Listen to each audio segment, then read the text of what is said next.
Listen, man, it's sunny out again. I'm vibing. Welcome once again to the Straub Bros Sports Show. Big bro Ken, little bro Straub. How are you today? Good, you are right. It is sunny, but it is freezing here. And Oh, so, frozen. you know what? I will take what I can get, though. I'll take what I can get. 100,000%. Hey, welcome in as always. Big bro, little bro, here to bring you your news, your college, your footy, all of the above. And a little, well, we're going to talk. I mean, he's got the jersey on, so everybody knows. Spoiler alert, we're obviously going to touch that. And as already everybody knows at the beginning of the show, Mom touching in with her favorite guys, our favorite mama. That's what we do. So, as I said, welcome to the Straub Bros Sports Show here on the 216 Sports Network. Follow and like us on Facebook. Like and subscribe on YouTube to find us and all of the rest of that lineup. That lineup is right here. 4th and 15 with Mel and Smooth, the J Rich Show, the Ruler's Minute with Rico McGee, Outside Interference, and the one you're here for, the Straub Bros Sports Show. And man, I'm on a roll today, bro. I got it all written down the correct way. Ooh. And you can find us on TikTok at the SBSS, X, formerly Twitter, at Straub Bros Sports, and Spotify, where you can catch up from the beginning. You can pick through an episode or two that you want to talk about. You can go and catch our interview that we did last week with our cousin, ex-Tiffin football player, current member of the coaching staff, former Buckeye Buck, Keegan Varney. And you can catch up on everything else. A couple footy Fridays, everything in between. Yes, sir. So, bro, we've got news. We've got big news. We've got annoying news that we have to talk about again. Let's get it in. Let's get it out of the way. Let's talk about it now. Court storming is back in the news, bro. Yeah, and unfortunately not for the good reasons. Nope. Give it to him. So, there was a game against Wake Forest and Duke. Wake Forest was home. Duke loses the game, obviously a massive upset. Wake Forest fans and mostly students stormed the court, and Kyle Filipowski, the Duke player, rolled his ankle. They expected it could have been more, but he rolled his ankle during an interaction with a fan after trying to exit the court. And Coach K, as always, overreacts to things and is now calling for a ban to Coach court K, storming. Yes, but nonetheless. Oh man. So am I? So these things are recorded, that we do now, and like we make TikToks and reels, and we save them. So I can't just kind of like be a hypocrite and just talk out of my butt and not be consistent, because when it happened to Caitlin Clark, I made jokes about fan prosecution and and a lot of people accused Caitlin of some acting.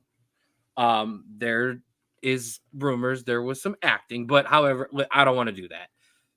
This is what I said. So I want to give a shout out to our fellow 216 Sports Network member. That would be Rico McGee. You can check in. Rico did a Sports Minute about this, but he also had a Facebook post, and I'm going to refer to what my comment was on the Facebook post. Hire security whose only job it is to get the players off the court. Stop worrying about fans that you cannot control and that you do not have enough people to stop anyways, and focus on the 20 people, because I'll include coach, whatever that is. I mean, and you're even not even really talking about them, because the bench could also clear out. And this is the other way you do that. During incidents like that, there should be an open rule that there is no, you have to go this way to your locker. You get to a locker room. Get guys out of the court, then we will get you to where you need to go. So those are the two things. Then I also brought this up because we talk about the footy. So I'm bringing in the footy real early. Drew, at a game that is much wilder than any of these games, there is enough security to damn near keep everyone off of the field. Now, are there times where they have let fans storm the field, like during a championship celebration? Yes. But for the most part, they don't let people on the field. So either hire enough security to keep all the fans out, which you're not going to do, or hire enough to get the guys off the court. That's not that difficult. Back to you. I listen, like I said, we don't share notes on this. Nope. My exact wording here. During college football, what is the main thing you see immediately after you see the fans rushing the court? You see the head coach and you see players getting escorted by police to a tunnel. Yep. So I don't understand how hard it is to get less players and less coaches to a shorter distance before fans get on the court. It's not that hard. Like I get it. I get that there's risk and stuff like that. But if you were to get rid of this, you are getting something that is truly special in terms of college sports, because that is something that the NFL doesn't do, the NBA doesn't do, no professional sports. Sometimes soccer, but it's on very rare occasion. This is a college thing. And if you were to get rid of it, you are getting rid of something that a lot of people take pride in and want to watch for. And so it is less about getting rid of things and more about just being better prepared for these kind of situations. Because if you get escorted out immediately, this isn't happening. Or if you get told, hey, in case of a court storming, we have you. This is where you go. You are on the bench. Get to that spot. Done. It's not hard.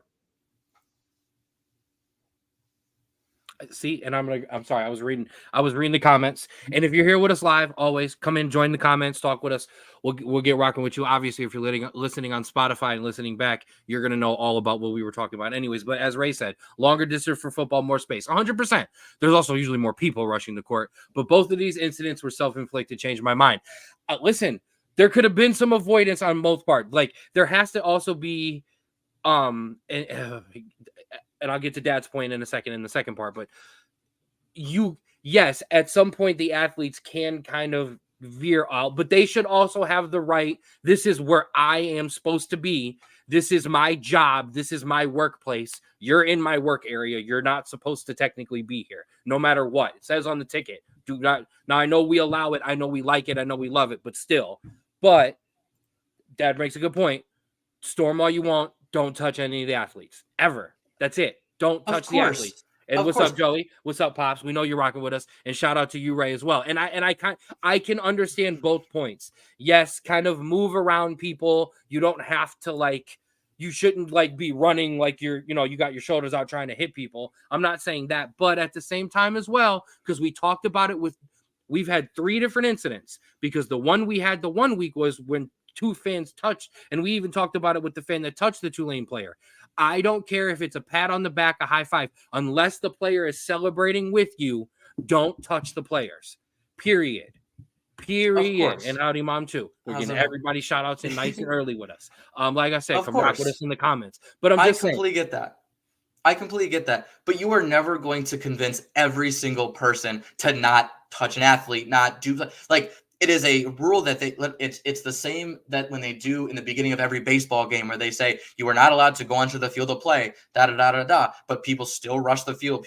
You are going to get people that are going to do it. So we have to stop thinking.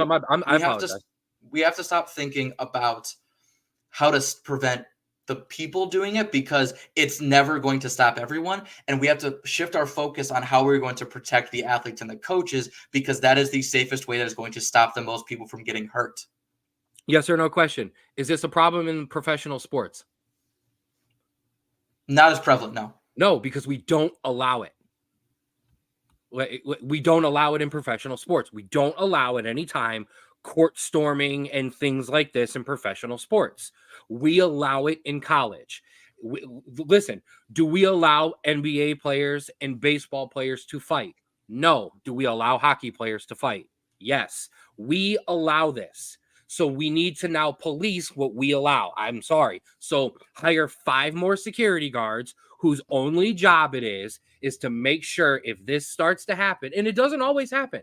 Are there always stewards up and down every soccer field aligning each team? No. But when the fans start kind of getting into it and getting into fights, what will the camera pan up and show? All of a sudden, they move 20 more stewards up. That's what they're called in football or in the footy. And they move them up. They block the fans from interacting with each other. They can't get to each other. They can't touch each other. It's not that hard. When unranked Duke, or when unranked, I don't know, Savannah Jose Technical Institute has Duke has Duke down and you see that it's about to happen, get more people out. Listen, when this happens, you find the players and the players only. It's okay if you wrap up 2 from this opposite teams, get them off of the court, get them moving. Now, if you wrap up a player on that team and they want to go back, cool, congratulations, go celebrate, but get everyone off. It's not that difficult.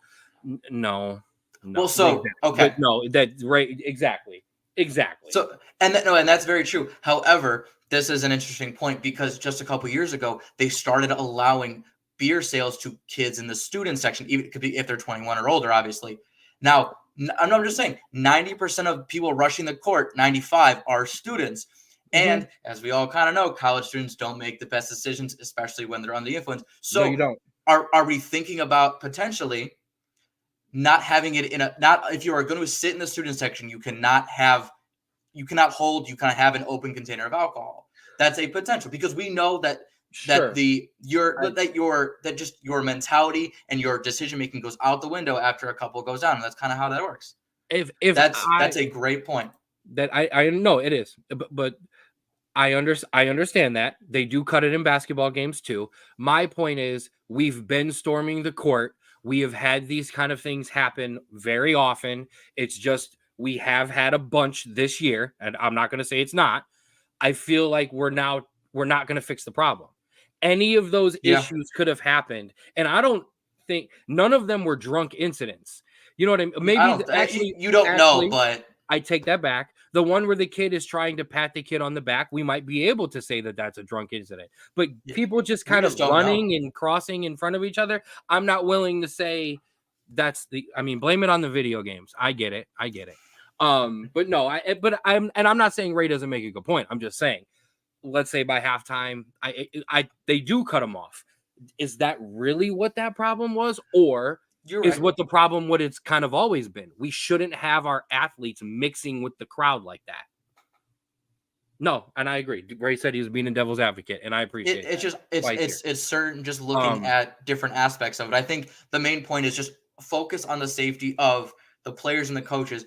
Just don't worry about restricting these kids because this court storming is so ingrained in college sports now that I don't think you're going to get rid of it. No matter, like Tennessee was fined millions of dollars for that field storming, and they still did it. And they paid it.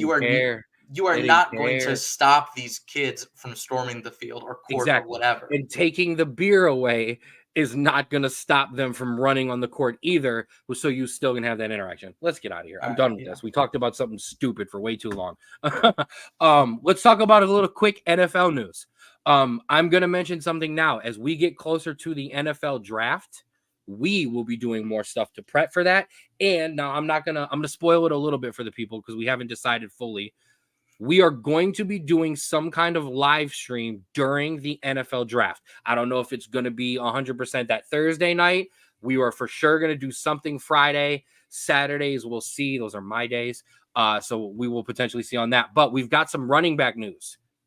Josh Jacobs, Saquon Barkley won't be tagged and will become free agents. Your thoughts? Yeah.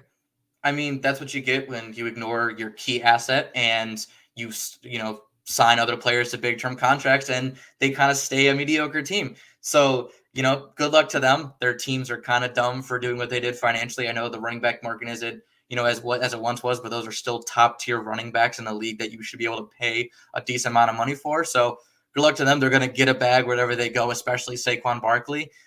Good luck to them. Hopefully they find a good place. The one episode that I don't have like any Dallas Cowboys stuff, I would like to just throw your hat in the ring. I would just like to let Saquon know he's a Texas guy already. Saquon, come on home within the division. Josh Jacobs, I'm not sure where Josh Jacobs is from. It doesn't matter, Josh. If you want to come too, that's fine. He went to Bama. I don't know where he went. Let's go three-headed monster. Let's do it. Let's just let Dak throw never. We'll just do that, and then screen passes to CeeDee Lamb. Excuse me, my first line of the day. I'm gonna get to Ray's question in a second. And I'll answer that a little bit more come the draft time because I would like the Cowboys to get them too, but we'll get that in a second. Here, we'll just do it now. Browns interested in Notre Dame running back Audric Estime, aka as he's known in this house, Seddon. Okay, because I was drunk screaming it. That's how a lot of these inside jokes start. We're just bringing them to the pod. Go ahead. I would love it. I would love it. He's going to be great. I think he's going to be good. Like I said, I want the Cowboys to draft him. But we will talk more. We will. I will say, unfortunately, this doesn't help the rumors that the Browns are considering cutting Nick Chubb to save cap space. I can't do this. Because I'm just saying this doesn't help the rumors because Watson's contract is so bloated. We might have to release Nick Chubb to save some money, and this doesn't help the rumors that we're looking at a running back in the draft. That's all I'm saying, which kind of hurts.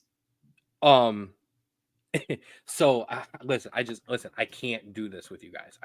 I love you all, but I will be so depressed if this ever happens and I'm on the pod. So we're not going to get into it right now. Okay. So I'm going to interrupt us because I'm going to do a final score and I'm going to break some news legit on the pod. Number one, the Angels beat the Guardians 4-1. That just went final. That's okay. Spring training. Breaking Have news. we won a spring training game yet? I don't care. Projected number one pick, Caitlin Clark, to enter the WNBA draft. We will definitely be checking in on her a little bit later. But that's huge because there was some rumors that she would potentially come back, but she's going to go get big adult bags after just assaulting every record in 17. Right. I know in college basketball, but we will get to that because where she's going to be going to the WNBA. And I do want to mention reigning WNBA MVP Breanna Stewart re-signed with the New York Liberty on a 1-year deal, took a reduced salary on a reduced veterans minimum so they can rebuild that team as well. I want to jump back in because we had more NFL news that we were going to talk about, but hey, listen, when I hit ESPN, when I get the da-da-da, I got to answer it. And that would be Eric Bieniemy taking the offensive coordinator job at UCLA. This is so confusing. Yeah, I don't understand. So we all assumed that when he left Washington that he was getting fired, and this kind of kept with the theme that maybe he's not super liked in NFL circles, and he was just really good-minded. But then on his first interview as a UCLA offensive coordinator, he insisted that he was the one that left the Washington job. He was not fired. So you go in 3 years from the offensive coordinator of the Chiefs that have won a Super Bowl to the offensive coordinator of a less talented Washington job to quote-unquote prove yourself, that it was the spreading the word. And then a year later, you take an offensive coordinator, not even a head coaching job, an offensive coordinator job for a college team that really didn't impress last year. What is going on here? I don't know. Like I said, I'm so confused. I thought everyone else liked him. We thought he should get a head coaching job. Like you said, the Washington thing is now kind of confusing. Although at the same time, I almost am willing to throw that out because new head coach, new quarterback coming in, potentially hiring the offensive coordinator that links you to the quarterback. Like all of those things make sense. How nobody else picks him up, I'm not sure. And then at that point, I'm like, okay, so then go be a head coach in college football. I do want to say this though, because I also read this article. And I also read these tweets. And I apologize off the top of my head that I can't name them because I wasn't expecting to go here. It is becoming increasingly difficult to coach in college. It used to be the fun, easy place to go, but with NIL and everything else, it's not easy and it's not fun anymore. So guys are actually leaving to go to the NFL. So if you're Eric Bieniemy and you're like, okay, nobody wants to give me a shot this year. Nobody wants to give me a head coaching spot. Nobody wants to give me offensive coordinator. Do I now go and try to learn this NIL and the transfer portal stuff? Or do I just go be an offensive coordinator in UCLA? Like, hey, if I'm going to go pick a place, don't talk football. If I'm going to go pick a place to be an offensive coordinator, man, UCLA is not bad. Southern California or California is not bad. So you get to go there, you get to be there in the sun, in the fun, be an offensive coordinator. All you have to do is have a quarterback throw for, however many thousand yards. And next year you're back in the pros, or you just go chill. Yeah. I honestly, that's, it also could be a case of we expect people to consistently want to improve and get into a higher status and stuff, where if he enjoys this job, it's on him. If he just wants to be an offensive coordinator, he doesn't want that responsibility of being a head coach, because we expect that as a natural transition. But if someone just doesn't want to be a head coach, good for them. Absolutely. Moving on. I'm tired of people trying to peep in this man's house to figure out what's going on with his life. It's not right. Let the man do what he wants to do. MAC football, a frequent topic of the podcast. Maction, baby. Absolutely. They have a new member as UMass that was voted in for all sports starting in the 2025-2026 season. UMass were independent in football. A couple of the other sports were spread. They will continue to play hockey where they are because the MAC does not have a hockey. Which is weird. Right. Super weird. But that's all good. But nonetheless, welcome in UMass. Welcome to Thursday Night Maction, baby. Drew, I know you got some words. Oh, yeah, listen, I love me some action. It's always fun to just throw it on. We're like, there's nothing on. Wait, there is Ohio and Miami of Ohio playing right now. However, speaking that of leaves those Ohio's, two yes, independent teams left. Yeah. UConn and Notre Dame. Hey. Getting smaller and smaller. And UConn, I don't think they're going to come anytime soon just because their football team isn't the greatest. But nobody cares. No, and I'll tell you why. So I was reading the article today. The committee is already considering expanding the college football playoff to 14 teams. And one of the factors, we already are factored into the demographics. If Notre Dame is ranked in the top 14, they would get a spot. If we're in the top, we don't have to. You're making it easier for us to not actually join a conference now. So we appreciate it, everybody. Moving on with our weekly, is Notre Dame going to join a conference watch? You have got two college pieces of college news. How about I talk the way I'm supposed to? One about Ohio and one about Tennessee. Give us the one about Ohio first. Yes. So Ohio State legislator has banned gambling on NCAA player props due to death threats due to players. Now, will I think that will completely solve the issue? No, because there will always be a drop pass to get an over or something along the lines where there is going to be continuous death threats because people are awful. However, I think this is probably the right thing because it was getting kind of ridiculous that you saw like freshman wide receivers getting hassled because they didn't catch 2.5 or more passes. That was getting kind of ridiculous. Yes, people are stupid. I'm so surprised it was Ohio before it was the SEC. I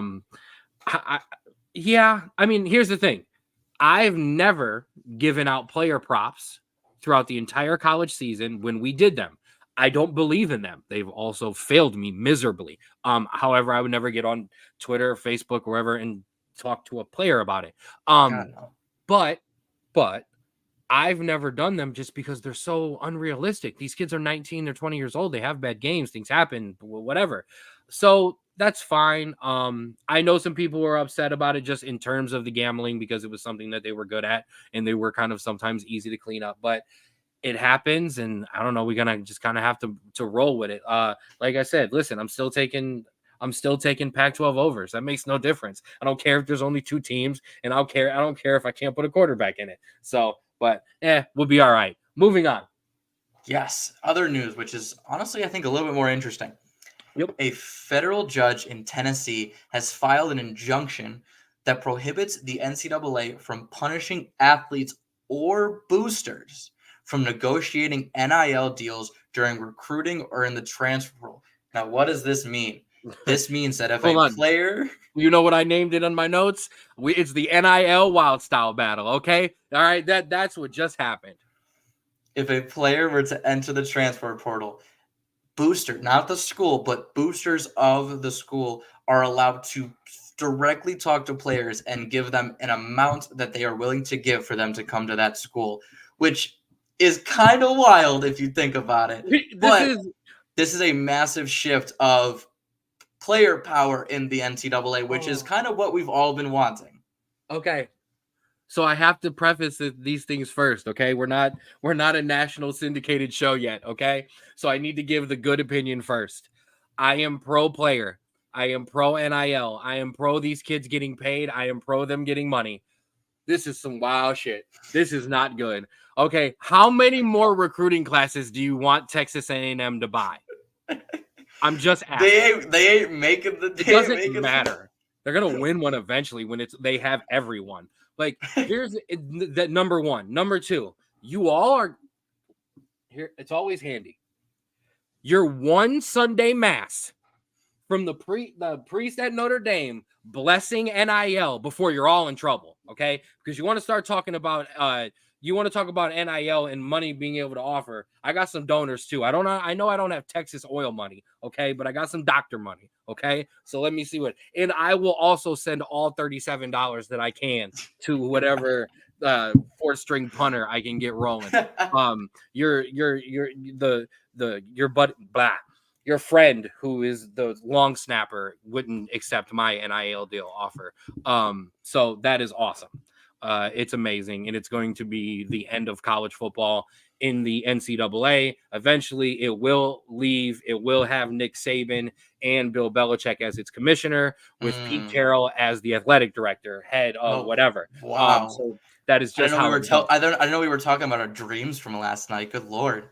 Yeah, well, once I rambled, I had to make a couple good points to let the people know I still knew what I was talking about. I do want to point out this one. This one was a good one. The head of transportation in Michigan. Yeah. I guess they need wins somewhere else other than the football field. So boom, because you 0-3. Because you're 0-3. Because you lost 3 in a row. We had to do it. Set them up, knock them back down. And I've got another one. Old man time. Pro golfer Anthony Kim. My brother's like, huh? Who last played a pro golf event a dozen years ago when you was just a wee little lad, will make his return this week to this week's live golf event. I'm absolutely excited about this. If you don't know, Anthony Kim debuted 2006, but it was 2008. First PGA Tour victories in the 2008 Ryder Cup where he smoked Sergio Garcia. Okay. Smoked Sergio Garcia, who is notorious for smoking any American that he plays against. Broke through, helped us break Europe's 3 in a row. The AK belt buckle he used to wear when he golfed, absolutely beast. Dealt with some injuries, dealt with some issues. Absolutely glad to have him back. Absolutely will be throwing him in a parlay to make the cut or however they do that in live golf. I'm not 100% sure. I have not bet on live golf yet. I will be making my foray into that. And look, and you can't, once you rile them up, you can't help it. They're coming. He can't help himself. But let's keep it rolling. You got one more news for us? Yes, and this was broke last night before the NBA game started. The United States men's national team will play Brazil in a friendly right before Copa America in Orlando on June 12th. And we posted this on Twitter, an absolute massive test for the U.S. right before Copa America, combined with their friendly against Colombia. That's going to be interesting. Those are a massive 2 matches right before a massive tournament. So 100%. This is kind of like a measuring stick meter for Greg. 100%. Yeah. Also, shout out to Alexi Lawless, who had Greg Berhalter on his podcast, and the first question he asked Greg Berhalter was, does the success of Copa America determine your job? But his answer is, oh, well, it's all about the typical Greg crap. 2 points about this. Number one, I want to shout out to the U.S. men's national, or the U.S. Federation. I'm sorry, I don't know what to call them all the time. For scheduling an away game on home soil. You put a game against Brazil in Florida. We are not. There's going to. What did I text you? 34 American fans. Okay, we will not be 2 of them. It's still going to be great. I love it. I love that we're playing Brazil. I'm glad when people get to see their national team or just one of those teams like that play. So, yeah, the Brazilians and South Americans will have that stadium sold out. The second point, absolutely. Yeah, I don't remember my second point, so let's keep it rolling. That's all right. Let's keep it rolling, baby. And you know what time it's for? It's time for the hoops. And we are going to start with the men. Now, everybody knows, well, maybe you don't know, this upcoming week, so it's Thursday, so coming into this weekend and starting next week, it is Conference Championship Tournament. It is the last chance to let the NCAA know, hey, I belong. I can go. I can make it. I can be here, right? To be one of the 764 teams that make it to the NCAA tournament. I actually don't even know. It's 68 now, right? I don't even know. It's 74. It's 64. Oh, it's 68. There's 2 play-in games, so it's Yeah. There's then becomes 64. There's 162 baseball games. There's 161 NCAA teams. My bad. I forgot. I knew I was close. But before we get that, let's get to your top 25. Those are your jobs. Put that graphic on the screen for the people. Sir. Houston, welcome to the number 1 spot for the first time this year. However, I do want to point out they have been number 1 in the Ken Pom rankings since December. What are the Ken Pom rankings for the people? Ken Pom rankings, honestly, they are a very accurate rating based on metrics on who the number 1 team is. It looks at your offense, it looks at your defense, it looks at who you played, it looks at how your luck was, it looks at every single stat and compiles it into one rating. That basically kind of how the BCS worked back in the day. And it just ranks every team literally in college basketball. And honestly, a lot of analysts and use that way more often than the AP Top 25. We just use the AP Top 25 because we like just the consistency week to week. I like rankings. I'm a rankings guy. I like rankings. Okay. That's how I watch YouTube videos of rankings. I don't care. It's what I do. I also want to point out, because like you were talking about these Ken Pom rankings, how accurate they incorporate everything. I went back all the way into the season. He had Florida State out too. I'm just saying. He didn't have Florida State in the college football playoffs either. So shout out to Ken Pom. Some other big news and notes. UConn, 19-point loss to Creighton. That is why Houston took that number 1 spot. I watched that game. That was rough. Oof. And Purdue lost to Ohio State, but then bounced back with wins over Rutgers and Michigan. And I got to give a shout out to the Buckeyes. They have played well since the coaching change. So yes. They have to go there. St. John's, after being torn to shreds by head coach Rick Pitino when they blew a 19-point lead at home to Seton Hall, bounced back with back-to-back wins over Georgetown and Creighton, coming off of their big upset win. That might be enough to get them in on the bubble. Speaking of the bubble, little bro, we are going to talk to the people today about some teams who really need some help in their upcoming tournament, and some teams that are already in. Yes. And we're going to break that down conference by conference as we can pull up the graphic. Before we do that, I also want to point out Horizon League starts Tuesday. CUSU men guaranteed 1 home game. Tune in tomorrow for the Rulers Minute. He'll give a breakdown for the men and the women, and I will be trying to be at the women's game too. So we'll shout out to that. So let's get this started. First, we're going to start off with the conference that will most likely have the most teams in the tournament, the Big 12. As you can see here, the green is teams that will most likely go in regardless of their tournament.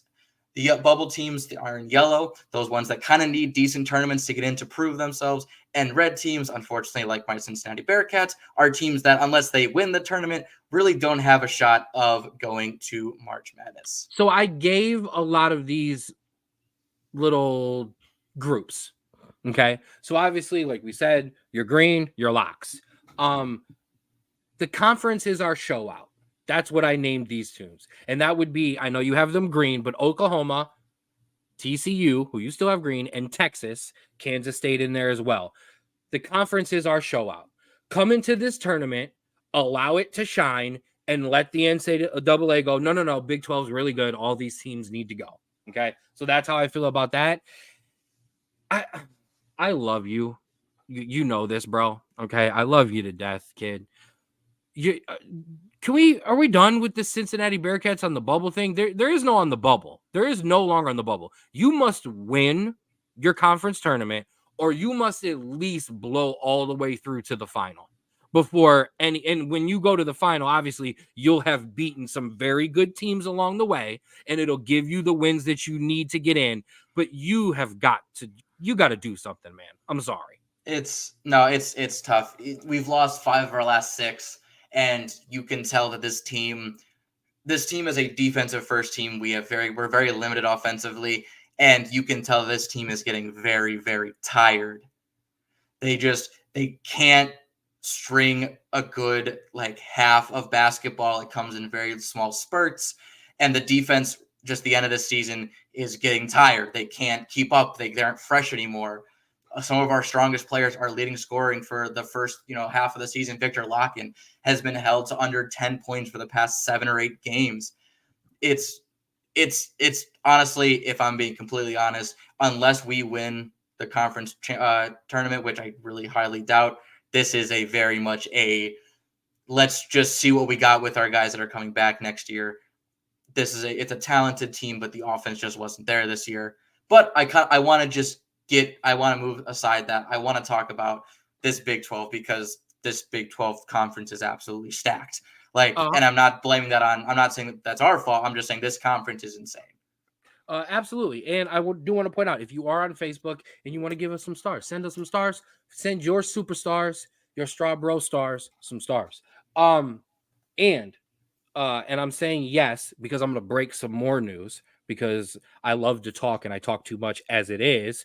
I will be joining Rico tomorrow on that Rulers Minute to talk about the CSU girls because I love talking about the CSU girls. And if you follow our Twitter at Straub Bros Sports, you know I love to tweet about the CSU girls as well. Beautiful. Confirm that in the group chat talking live with Rico. So yes, dude, the Big 12 is dominant. It's great. It's going to send the most teams. And I absolutely I think you're going to send at least 1 or 2 to the Final Four. I'll say that now. Boom. Yeah. No, I completely agree. Houston is your obviously number one favorite. They're first in points given up. They're first in scoring margin and have held teams to under 20 points in the first half 7 different times. So, absolutely dominant. However, go ahead. Iowa State at that 2 spot is a really tough team. Their trap defense is one of the best in the country. Their offense sometimes doesn't show up, so that could be dangerous, but this team is really, really good. If we're talking bubble, on my thing, I have just Kansas State and Texas. I think Texas might have the best shot there just because they have the ability to go on a run over Kansas State. But if we're talking about yours, Oklahoma, TCU, something like that, TCU, I think, is a really, really good team that could get hot late as well. And so could the Bearcats. Like I said, you could absolutely get hot as well. All right, who do you have after the Big 12? Yes, my notes are following you. The one who actually is the current leader in top 25 teams in the AP poll, the SEC. Okay, so now I've got some locks in there. Obviously, you see Tennessee, Alabama, Auburn, South Carolina, Kentucky. You see Mississippi State, Ole Miss. Not the football team. That's what, remember, everybody. Not the football team. Not the Mississippi State, Texas A&M, and Ole Miss that you know. Now, I have Ole Miss in that bubble spot. You have them green. That's all right. This is kind of similar to the Big 12. LSU needs to make a run. Texas A&M, make a run past the first 2 or 3 games. You'll slot yourself in. You'll be all right. Well, maybe not necessarily LSU or maybe not be all right, but you'll solidify a spot better on. Obviously, you see Georgia, Arkansas, Missouri. Win and you're in. I don't really see that happening, but I also would like to see the top of the SEC start to separate itself. And I have a real question. Kentucky, you going to get hot? Is it the same old Kentucky? Is it the new Kentucky? Is it the old Kentucky? What Kentucky are we going to see in this tournament as well? I want to see what Calipari cooks up. Yeah, no, I agree. Kentucky, honestly, for the past couple of years has been the team that they start off really slow, but once tournament time kicks in, they are always a tough out. And them and Alabama are the 2 teams that are really the ones typically talked about stopping Tennessee because this Tennessee team is insane. Top 10 in scoring margin, holding opponents to 38.3% shooting, which is second best in the country. Ridiculous. However, there's a team that isn't being talked about and is getting really low ratings on KenPom and sometimes in the AP Top 25. I really like this South Carolina team. They are 500 in Q1 games. I love the South Carolina women too. They're a great team. Oh wait, we're not talking about the women. We're talking about the men. So for those that don't know, Quad 1 teams, it's teams that are in the top 50 at home and top 75 away. We're getting nerdy. Just put that out there. They are 500 in Quad 1 wins, which is tied for the best record in the SEC. They don't score a ton, but they make up for that for a defense that holds opponents to an average 65 points a game, which is insane. So this is a South Carolina team that is gritty. They are going to rough up some teams, and I think they are going to make a big run in this tournament. Texas A&M and LSU, I've watched some of their games. I just think they are drastically too inconsistent on the offensive end to really get anything going. I think a lot of those top teams, like you said, are going to kind of space themselves. But Florida also is a team that I could see they've been getting hot, could continue to stay hot and make a run in this tournament. Listen, the men is kind of more your thing. I'm gonna get a little bit. I'll talk a little bit more about the nerdier stuff on the girls. And when we talk MLS, yeah, I'm the MLS nerd this week. But no, I don't disagree with anything that you said. I do like South Carolina. I already told you. I already talked about Kentucky. I want to see them get hot during this tournament because I want to see them make a. Well, I don't want to necessarily see them. I'm expecting a better run in the NCAA tournament. And hey, Tennessee is going to do what Tennessee does. Let's keep it going. The Big Ten.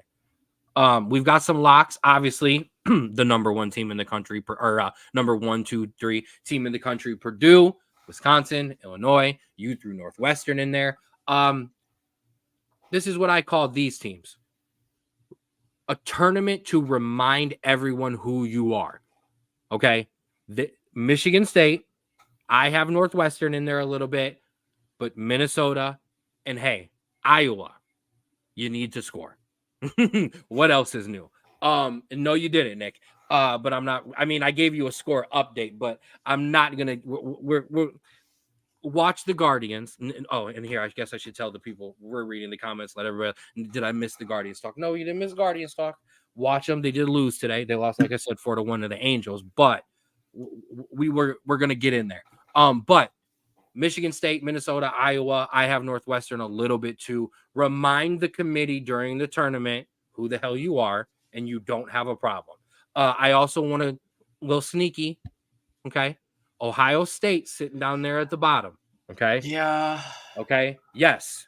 Right now, they are not, they're probably, there's no shot.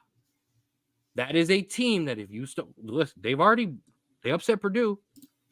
I'm just saying, that is a team that could get hot quickly, make a run, see themselves get in, and then push an Iowa and Minnesota out because then they take one of those automatic spots. So watch out for the Buckeyes. What you got? Yeah, no, I think I agree. Unfortunately, I think in my head, I think they're at a point where they have to win the tournament. I think they could win out, but a showing that doesn't lead to a win in the tournament, I think, is like a too little, too late to kind of get the train turned around. But we'll talk about the teams that are in the top half. Obviously, Purdue are favorites by a mile. They're averaging 85 points a game. They're outscoring their opponents by 15. They're out-rebounding their opponents by 11. We all get that. Obviously, as we get more into the March Madness preview, I will let you know that I'm never trusting a Big Ten team ever in the tournament, but we're not there yet. However, if we are talking a team to really shake things up in this tournament, take a look at Nebraska. They are holding their opponents to 39.7% shooting. They have won 4 in a row. They are a team that's really been coming on lately, and I think is going to make a very deep run in this Big Ten tournament. I don't know about winning it because Purdue, just in terms of Big Ten talent, is miles ahead. But watch out for Nebraska to upset an Illinois, a Wisconsin, a Northwestern, and make it to potentially a final in this Big Ten tournament. Hey, I don't disagree. I'm going to tell you right now, I don't believe in Purdue. I don't really believe in many of these Big Ten teams. I'm going to be honest with you. But I like, and this is, coaching matters in the NCAA tournament. Okay, it 100% does. Let Michigan State sneak in; they're going to make it past the first round, or the first round. So that would be the only team. But other than that, yeah, Big Ten. So speaking, like you said, of coaching when it matters, we're going to head to a thing that actually has 5 teams predicted to make the tournament, the Mountain West. Now, as you can see, a lot of these teams are really, really close, even the bubble teams.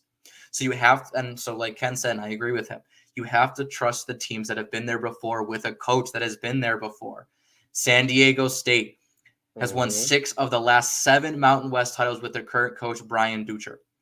Boise State, Their coach, Leon Rice, is their most winningest coach with 8 tournament appearances. If you look at the other teams, Utah State, Nevada, UNLV, New Mexico, Colorado State, they all have fairly new recent coaches. So if you are looking at very, very even teams, statistically, records-wise, those 2 teams, San Diego State and Boise State, are your 2 teams to look at in this tournament. If you're looking at other ones that are potentially on the bubble and you want to maybe, look at like that, New Mexico is always very, very good idea. Colorado State always comes along a little late. Those are your 2 teams, but I like San Diego State. I like Boise State here. I called them. You're not here from your prime shine. Colorado State, Boise State, New Mexico, Nevada. Not here for it. We don't want it. I don't know. I had to bring Coach Prime into it at some point. Of course you did. Yeah, even though they're not in this, Hey, listen, always here. The Big East. Oh, we miss you. You used to be so great. Now you're just kind of. Yeah, you're locked. You see them. UConn, Marquette, Creighton, Seton Hall, kind of up and down. Tourney show out. I think Seton Hall is on there. I think Seton Hall needs to show out a little bit. Providence, obviously. Villanova, Butler, St. John's. We just talked about St. John's with Patino. Can they get off of there? I know, and I'm going to take this one a little bit like you took the last one, because what I'm not about to do is just listen to you talk about Xavier being in the red spot. Especially. Come on, how did you know that I was going to, literally that was the first bullet point, was I'm just happy they're not even close to tournament. Because I know you, and because, and the reason I'm not going to allow it is because you're red too, okay? Just because you're on the bubble still a bit. Worst record, that's all I'm saying. Of course, whatever. But yeah, you see it. Big East. UConn has been up and down, so we'll see what happens. But coaching matters there. Creighton, look out for Creighton in the tournament. I am going to say that because when they get rolling, they look good. Anybody else, or we're going to move on? Yes. No. I have something on this. So UConn is definitely a favorite. We know this. However, this is probably a tournament that if you want to watch some fun basketball, this is one to watch. Everyone has beaten everyone except for DePaul. Sorry, DePaul. But this is a conference that everyone can honestly beat anyone here. And UConn is the favorite, especially at home or a neutral venue. But all 3 of their losses were away. This is played in Madison Square Garden. Teams that are close to Madison Square Garden in this conference, St. John's and Seton Hall. If those 2 teams get to UConn, they can get a home court advantage potentially. UConn is beatable in this tournament, and I kind of like it. Also, Marquette, great ball movement, very high percentage looks on most of their possessions. If they get hot, Marquette, watch out. Man, breaking it down for you. And the ACC, a bit more kind of, I would say, cut and dry. Weaker than than previous years, man. I would say weaker, but cut and dry. Your locks, North Carolina, Duke, Virginia. Clemson is very much flirting with being Clemson's the only real team that's a bubble right now. Like the other teams, unless they have a good tournament, I don't think that they're going to get anywhere. Right. Like you said, Virginia, yes. Wake Forest, you're kind of sitting there. They've got to handle Notre Dame and Virginia Tech. I mean, that's not hard. Notre Dame all the way down there at the bottom. Pitt, they play Clemson, so they could potentially kind of knock each other around and out. But other than that, I mean, unless an NC State, maybe a Florida State, somebody like that makes a run, I mean, this is going to be pretty much chalk.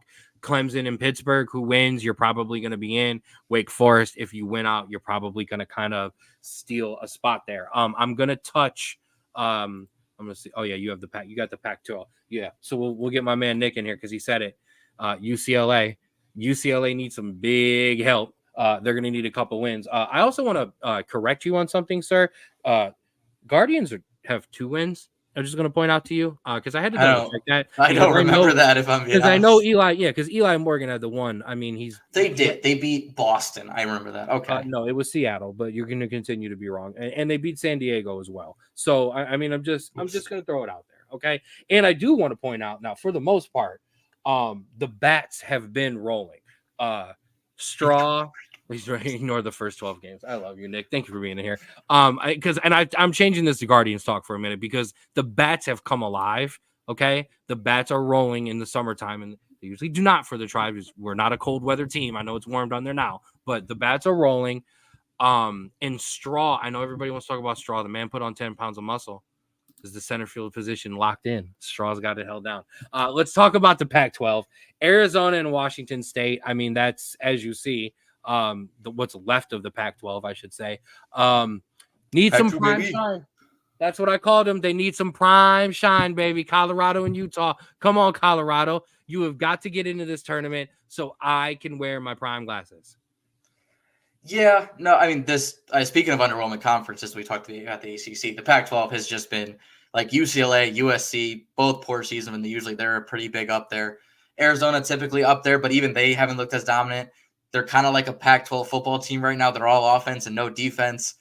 But out of the bubble teams, this kind of will be decided next week. Oregon plays Arizona and Colorado next week before the tournament. So this will further decide what matters in the tournament. Because if Colorado can win against Oregon, they have a much better shot. Oh, Rico, I get it, but UCLA, man, everyone says UCLA, they're prime for it, and then nothing happens.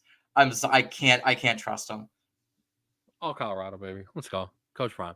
That's what it is. So that, oh yeah. And these, I had some of these too. So I'm glad you put this one in there. You took that one from me. I call these the you know who we are. Okay. And that would be the Dayton Flyers and the St. Mary's Gales.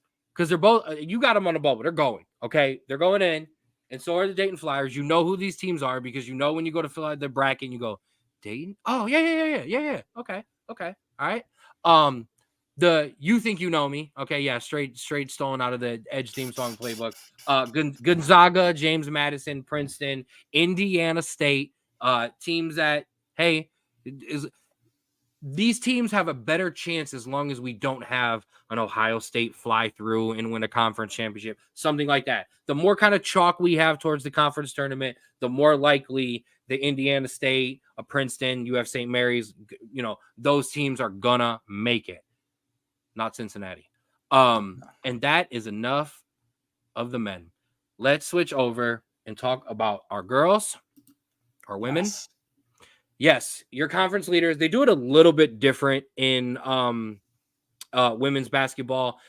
As you see, conference leaders, your last four in, South Carolina running away, beating the brakes off of everyone.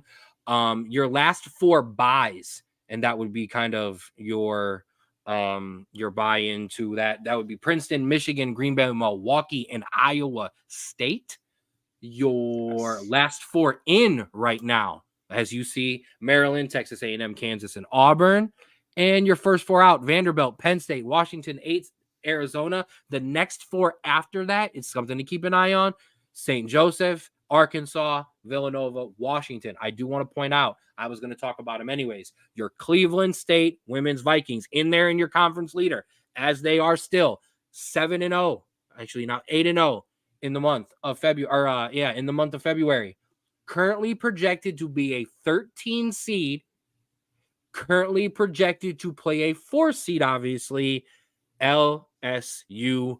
I would be the most devastated person in the absolute world if my girls from CSU had to then play my girls from LSU in the first round. Come on, I need that in the final. Okay, I need that to be the NCAA championship. Or no, the Final Four. It's in Cleveland. That'll work. But that is right now. I'm going to be talking about those Cleveland State girls, so I'm going to save some of my Cleveland State girls stuff for the Sports Minute tomorrow. Sorry, bro. I'm going to hold some of that back. But that's fine. But watch out for them. Yes. No, I completely agree. We've talked about the girls many times on here. We've talked about the dominance of South Carolina. We've talked about the offensive explosion from Caitlin Clark in Iowa. We really haven't talked about Ohio State much, but 15 wins in a row. They're topping the Big Ten right now. They just had a big win over the rivals Michigan. UConn is undefeated, as you can see, in conference play. They are also big things. But if you want to look at some last four in, first four out, I am really liking that Auburn team. They are scrappy. I think that they can just barely get into the tournament, but I think that whoever they're going to play is going to have a very tough time putting those girls away. So be careful there. We'll see what happens. They could stumble, but I like them if they make the tournament. And obviously, we're going to talk about Iowa. We're going to talk about LSU more. We're going to talk about the Stanford. That's for next week. But Yes. Ohio State Buckeye fans, I said your girls are where it's at right now. The boys need a good run, but the girls are where it is at. Stay tuned for next week. Like I said, we're going full March Madness. The show is basically going to be March Madness front, kind of heavy on the men and the women, and then we are going to then kind of offset and sprinkle in the footy. And yes, Nick, starting next week, we're going to get heavy on some spring training. We're going to talk about the Tribe. I'm not talking about everybody else. I'm talking about the Tribe. I'm talking about the team that I watch, the Guardians. Sorry, still a bad habit. Or Ohtani hitting nukes his first game back in spring training. Oh, listen, I'm not going to lie. How about them Dodgers? I'm going to watch some Dodgers. I'm not going to lie. Anytime ESPN wants to put the Dodgers on, I'm not going to lie. I'm watching. So, but that is it for the college hoops. I know we got a little nerdy today, too. That's okay. It is time to give out some awards. Your honorary Straub Bro of the week. And as always, you go first. Yes. All right. So I got 2 this week. 2. Now, my first technically happened in December. Okay. However, this person did not get recognition until this past week. So I'm giving them props with everybody else. I'm a follower. I don't care. My first Straub Sis of the week, Kiona Christmas. Now, she is a senior for Fonda Fulton High School girls varsity basketball team in Fonda, New York. She recorded a quintuple double. Explain now, for those that don't know, come on. That is 5 different categories in basketball in which she recorded double digits. She scored 11 points, got 20 rebounds, 11 assists, 10 steals, and 10 blocks in her high school basketball game. She is only the 13th ever person in high school basketball to accomplish this. This is absolutely nuts. I was searching far and wide to see her recruitment status. I couldn't find anything. So, listen, LSU, Cleveland State, get this girl on the phone because she is a monster. Oh, yeah. Coming to the Straub Bro more regular. Coming to a new episode near you. Dude, that's when you sent me that. I was just like, I had seen it. Like I had glanced at it, and then I clicked on it and was like, what? That is awesome. We're also this is gonna be fun. Well, maybe not. I don't know what your second Straub Bro of the week is. I apologize, but that's amazing. Sorry, that's amazing. Oh, it's absolutely incredible. We're gonna stick with basketball, and as you can tell by my jersey, who my second Straub Bro of the week is, it is Max Strus. This is obviously a homer pick, but I think honestly, even if he wasn't from Cleveland, I might have put him as my Straub Bro of the week. The Cavaliers were playing the Mavs on Tuesday, and after almost turning the ball over, PJ Washington made a layup for the Mavs to put them up 1 with 2.6 seconds left. Max Strus, who at that point had just made 4 of his last 3 pointers, all of them coming in back-to-back possessions in 67 seconds, late in the fourth, inbounded the ball, and the rest is shown in this clip here. I don't care if we get this taken down. This needs to be shown. Let's do it. Look at this. And he just throws it up and just absolutely sinks it. And the team goes wild. If you look at the Cavs put something out where Donovan Mitchell was mic'd up during that game, and they have him running onto the court during the shot. This was the second longest made shot since the NBA started having a 3-point line. Let's go. Absolutely ridiculous. Max Strus, there are times he takes over games for the Cavs. Absolutely wild. Amazing win. Unfortunately, we kind of looked awful yesterday and lost in double overtime to the Bulls, but that doesn't matter. We're talking about here. Amazing win. Shout out to you, Max Strus. Stay on topic. Check in with Jason Richards, or Richardson. Check in with Jay on the Jay Rich show. Cavs are playing great. I want to see it in the playoffs. Obviously, I'm that guy. Sorry with the Cavs. No, what I love about Strus is we now have a guy when Mitchell isn't going, when Mobley's not going, when Darius Garland. Yeah, my bad. When Darius Garland isn't rolling, we have somebody up to step up, make shots, take over a game. Go rewatch the fourth quarter. Yes. Go rewatch the fourth quarter. It's what he did in Miami too. It's what he did in their playoff run. He will take over a game. He will make big shots down the way. So I love that. Absolutely love it. Don't care if we get the episode banned. Don't care. Don't care. All right, my turn. You done? Yes. You done talking? All you, baby. All right. Honorary sis of the week, because they're all girls. Well, they're all women. Sorry, I apologize. Didn't mean to say it like that. They're all women. We're going to start with one. I think we may have talked about it, but I'm going to give it some more recognition. I call them my Straub Broettes. And they're all going to connect. I'm going to bring this around. Stay with me. Ride the journey. Brittany Griner is my first one. She had her jersey retired by Baylor about damn time. If we're trying to encompass all of the stuff that the rest of the media want to do when they talk about Brittany Griner, I don't care. I'm not here for it.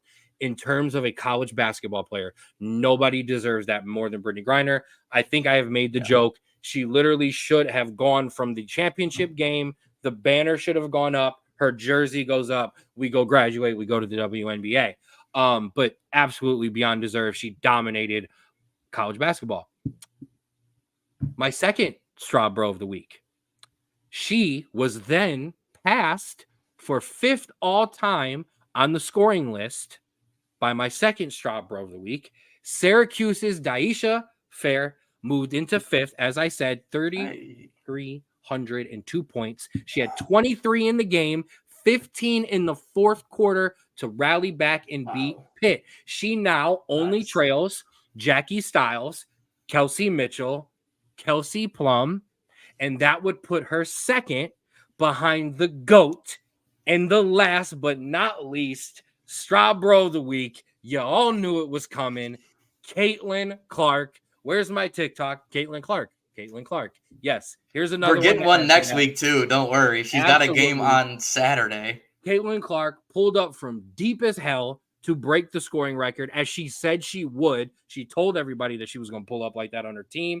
She broke the NCAA women's scoring record when she went for 49 and 13 assists. Now we're looking even further, and I had to change it because she already did it. Last night, she went for 49, I think, and she broke Lynette Woodard's women's major college record of 36-49. And now only Pistol Pete Maravich's 36-67. Your D1 leader for both men and women's. Okay?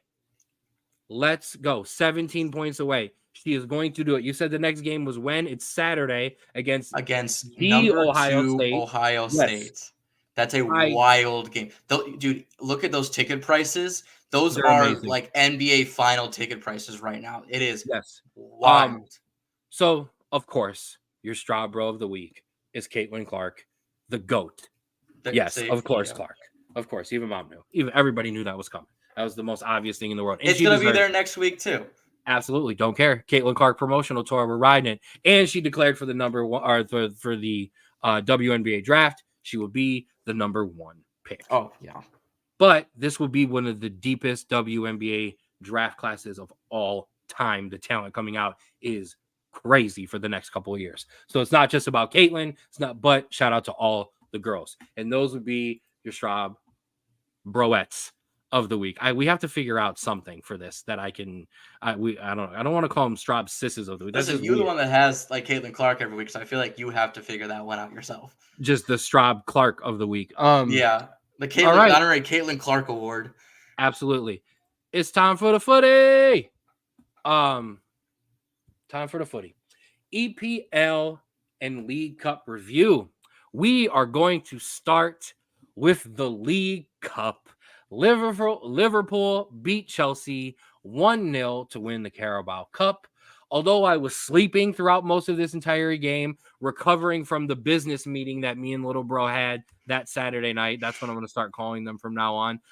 Because we actually did talk business. We did. What up, Sean? I know you're here for the footy. But we did talk to make fun of me. I know. We did talk some business, but so I slept through the game.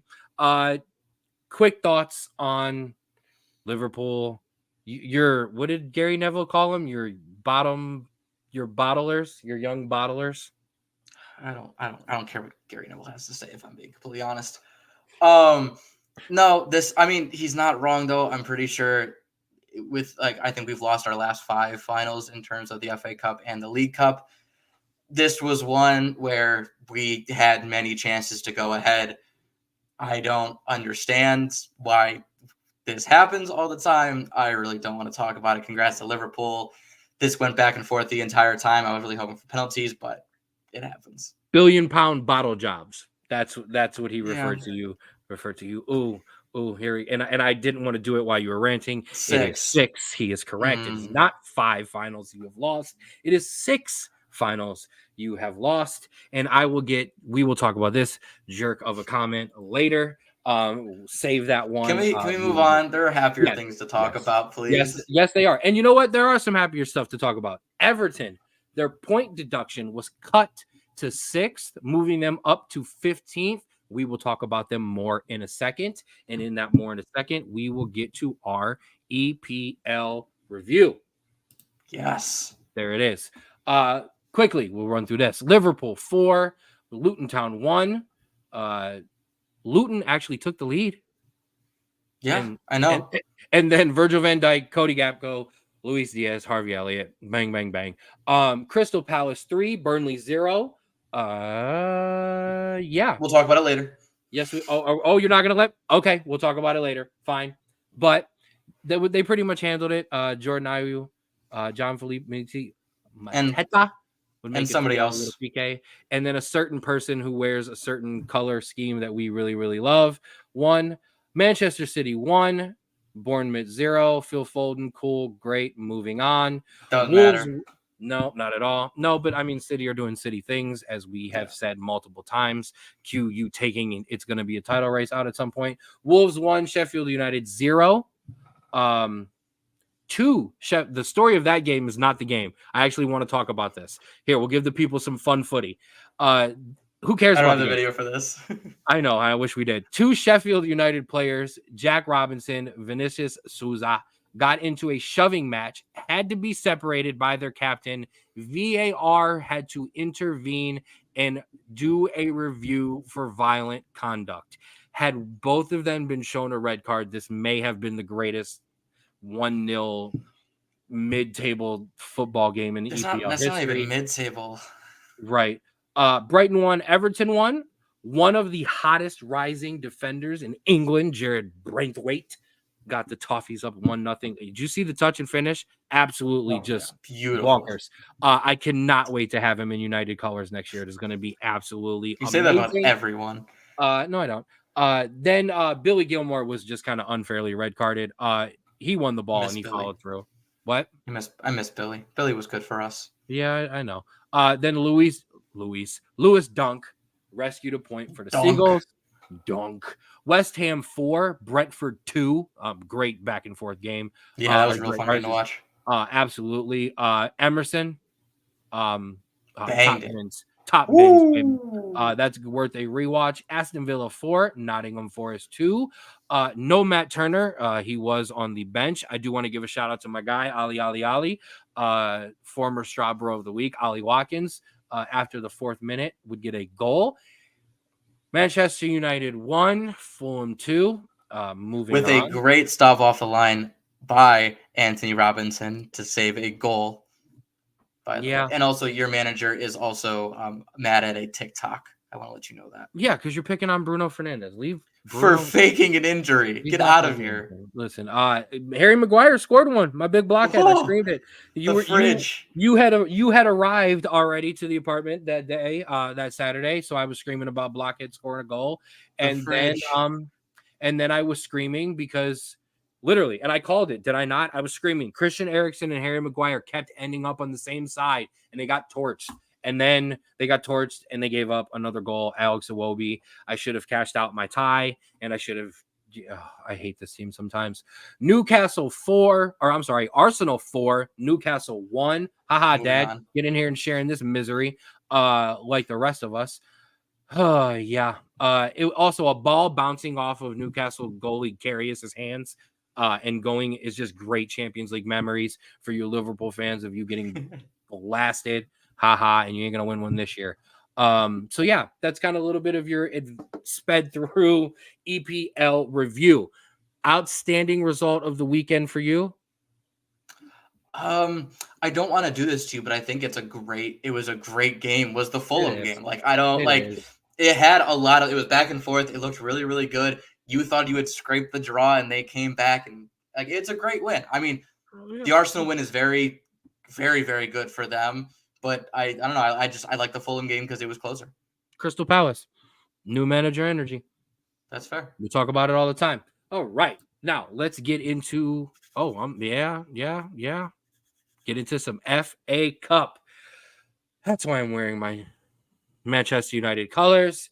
I got in Casemiro very late with a header. We toughed one out. Man, it's tough playing without a striker. We know Manchester City, but it's tough playing without a striker. Talk about a couple of the results. I know you're excited. You beat Leeds barely. So I beat. Well, yeah. Listen. Apparently, Conor Gallagher turns into prime Messi whenever Pochettino's job is on the line, but not when it's in a final and he's 1v1 with the goalkeeper. Anyways, Chelsea win 3-2 off a late goal again to save Chelsea, move them on. Unfortunately, the darling of the tournament, Maidstone United, got beat pretty badly by Coventry, but it's all right. City took care of it at Luton Town. That's pretty obvious. Liverpool took care of Southampton. Pretty obvious. Wolves beat Brighton. Not surprising, but it happens. And Blackburn, this close to beating Newcastle, lost on penalties 4-3. Good attempts, and now we're hitting the business end of the tournament. We got to talk about it. Not against United, but Manchester City. You see that scoreline? 6-2. How many of those goals were scored by multiple people there, Mr. Straub? Yeah. So let's see. Haaland scored 1, and then he scored 2, and then he scored 3, and then he scored 4, and then he scored 5. Oh, and then Kovacic had 1. Yeah. So yeah, Erling Haaland, 5 goals against Luton Town. Just poor Luton Town. You're just beating up on poor Luton Town. Get real. Like, come on. You rich bully with your 187,000 FIFA financial fair play charges that you still are bouncing on. Like, while we're not doing the exact same thing. Everything's already been reducted and then appealed, and we can't even. Oh, I don't even. And exactly, that's exactly what it was. It was literally. They were playing with the control. It's what I used to do to Drew when I used to turn his controller off or unplug the controller so he couldn't mess the game up. Or he wasn't old enough to play. Ridiculous. All right. Terrible. Let's get to the upcoming EPL week. Yeah. Let's take a look at the table real quick. Yes, we will. Liverpool still up there at the top. Manchester City sitting in second. Arsenal in third. Obviously, Aston Villa in fourth. Taking up your Champions League spots. Tottenham sitting there for Europa. Manchester United and Brighton rounding out your last two. That would be your Europa Conference League. And then at the bottom of the table, lonely Sheffield United and Burnley and Luton Town, Nottingham Forest and Brentford safe. And then as you see there, moving back up into 15th, Everton after the appeal of the point reduction. So let's get into this week. We've got Spurs and Crystal Palace. I'm going to go in a little bit of different order. You see them all up on the screen, but I kind of rank them in terms of the way I want to talk about them because it's my podcast. I'm going to do what I want. Spurs hanging in fifth, 3 points up on a struggling United side with a game in hand. Crystal Palace, like I said, riding that new manager momentum. City can we at least wait until we get to my game? Jesus. If we had Rasmus, I would be I would actually be rolling into this game with some confidence and actually being excited with the kids. This is just whatever. Crystal, get to the games we're talking about. Crystal Palace riding, as we called it, and I'm going to give it the credit to you, that new manager momentum. So, is there any chance Crystal Palace can make something? Yeah, I do, because it's Tottenham. That's kind of all I really have to say. Absolutely. Fulham and Brighton, this is some mid-ass shit. I don't really like whatever. I'm bitter. Anthony Robinson. Yeah, sure. Screw him this week. The bitterness is coming out. All right, listen, I had already planned on not being super excited to talk about this, and Sean made it worse, so he's doing a great job. I think Angry Fun Ken is good for the episode. Oh yeah. Yeah. Anton Robinson, and then Brighton. Who knows what Brighton's going to show up this week?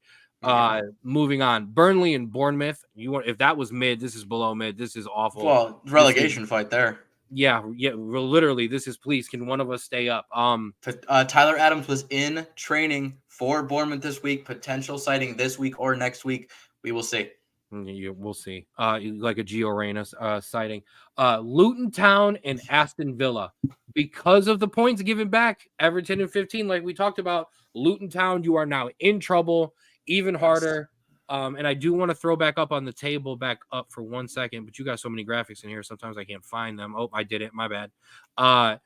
As you see, Sheffield, Burnley, Luton, that's all three promoted teams sitting there and most likely to all go back down as Nottingham Forest is kind of playing their way kind of back into form. So that is a not so great thing. And then, you're going to take care of that.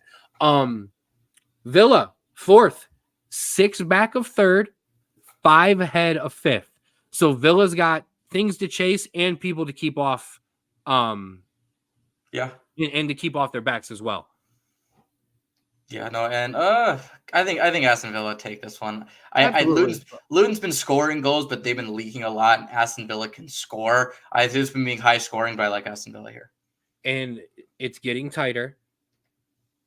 I think Villa's going to start to, make sure they're Unai is going to be good. Unai's going to be fine. And they're going to make sure they're grabbing some points. Everton and West Ham.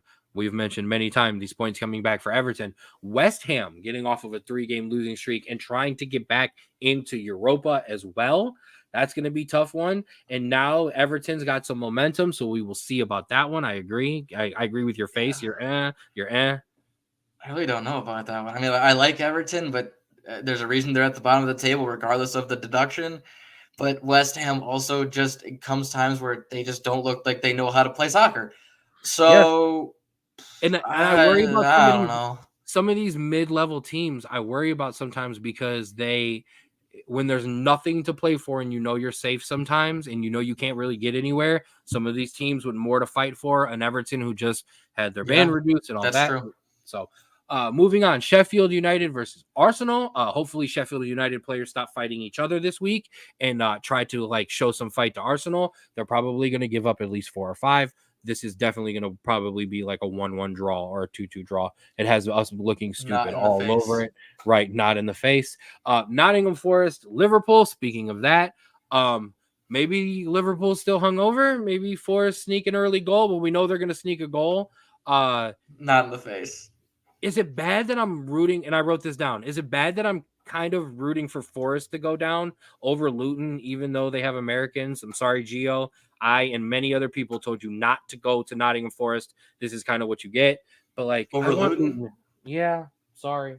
I mean, I'm not terribly concerned with any of those teams really going down.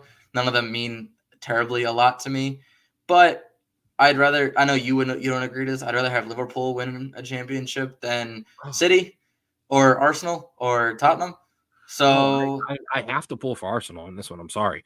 I can't have City again, and I don't know. No, Liverpool, just go away. So no, I get it. Moving on, Newcastle and Wolves. All these next teams are just whatever. Newcastle and Wolves. Newcastle, what are you doing? I know. We were supposed to be excited. Champions League. What? Bounced out of the Champions League. Almost lost to Blackburn in the FA Cup. And I apologize because I don't have it off the top of my head, but sitting 10th, they finally bumped you down at the spot you've been sitting in. Whatever, Newcastle. It is what it is. Depending on the Wolves team that shows up too, they could all. And this is what's funny. The winner would go ahead, but a draw keeps Wolves ahead. But at some point, Wolves could jump from 7th to 9th or 9th to 7th. It's a mess. And here's the other teams that I were talking about that are super sus, bruh. Brentford and Chelsea. A win for you would put you above fellow mid-ass squad of Newcastle. And if they were to lose in Brentford, is just preparing to sell Ivan Toney and see what happens afterwards. I don't know. I think we've looked okay. Like, I don't think we've looked as bad as we did in the beginning of the season. So I think this is a win for us. I think we've steadied the ship enough where we can beat these kind of teams. I think we'll be okay. Absolutely. All right, fine. Yes, give it to me. Do you want me to set it up? Yeah, sure. All righty. So our last game of the week, our biggest game of the week, the Manchester Derby. Manchester United travel to the Etihad to visit Manchester City, who is currently 1 point below current leader Liverpool. United have a chance to bounce back over their loss to Fulham in the late stages, but also hurt their rivals in the title race. City, with their win, have a chance to potentially, depending on the result of Liverpool, to overtake and become the first in the league. Ken, what will happen? Okay. I wrote this all down because, as you know, and our family knows, and everybody who knows me, I rant and I go on these things, but I write them down because sometimes they're good. If we had Rasmus Højlund, our striker, I would be absolutely confident because I feel like the results leading up to this game would have been much different because they were back, they were being better. Obviously, once we watched Martinez, Licha, the Dutch butcher. Or the butcher of Amsterdam. Sorry. Once we lost him, it was a little different too. But we don't have our striker. We don't have our goal scorer. We have 0 options up top. Rashford's worse up there than he's been on the wing this year. Bruno's diving everywhere. Shut up, Andrew. Harry Maguire is scoring goals. Harry Maguire is scoring goals and then forgetting he's not supposed to help give them up. So absolutely take the United money line on a draw or a win because stupid things happen. This is probably going to be 4-1, probably 5-1. I can't see unless the kids all just have unless the kids all have the game of their lives, Kobe Mano, Anthony, Alejandro Garnacho. I like unless these kids all have the game of their life, and even then, it's these annoying ass privileged neighbors that I now deal with in Manchester City. This kind of sucks. Moving on to the MLS. Whoa. Yeah, I got not moving on to the MLS. We got some other important games to talk about after this. Yeah. So no, this is gonna suck. Yeah, at least I try to tell the truth. I love the team too much to not tell the truth. Like I said, with Rasmus Højlund, I think this could be a game. We could sit in with Casemiro, we could sit in and put him in front of everybody and kind of hold it down, and we could counter. We have beat City before in the last couple of years when we are healthy, and we can kind of have one of those wild Manchester United games where we can still put on the shirt and remember who the hell we're supposed to be. I don't think that's coming with us as wounded and as beat up as we are. However, that is usually when we do something like this, when we are wounded and beat up, but I just can't see how.